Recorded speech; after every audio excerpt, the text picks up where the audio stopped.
Stop scrolling. If you want to burn fat fast without weights, without a gym, and without hurting your joints, resistance bands are about to become your new best friend.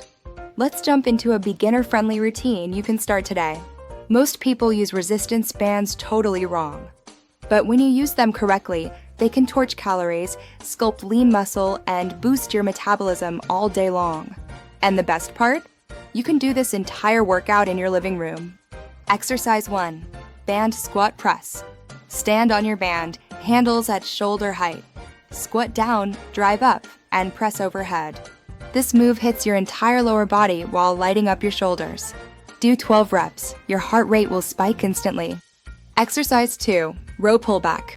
This builds a strong back, one of the biggest calorie-burning muscle groups. Pull the band to your rib cage, squeeze those shoulder blades, and slowly release.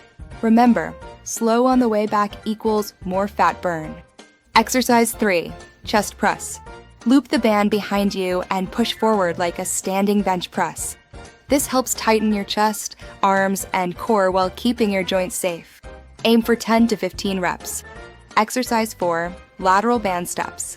This is one of the best moves to activate your glutes, which boosts metabolism big time. Step left, step right. Keep tension on the band the whole time. Finally, wood chops. Anchor the band, twist across your body, and drive through your core. This move melts belly fat by strengthening the muscles underneath. And that's your full beginner resistance band routine. Do this 3 to 4 times per week and watch how quickly your body changes. If you want more fat-burning workouts like this, hit like, subscribe, and join the Flip Fit Yourself family. New videos every week to help you get leaner, stronger, and more confident.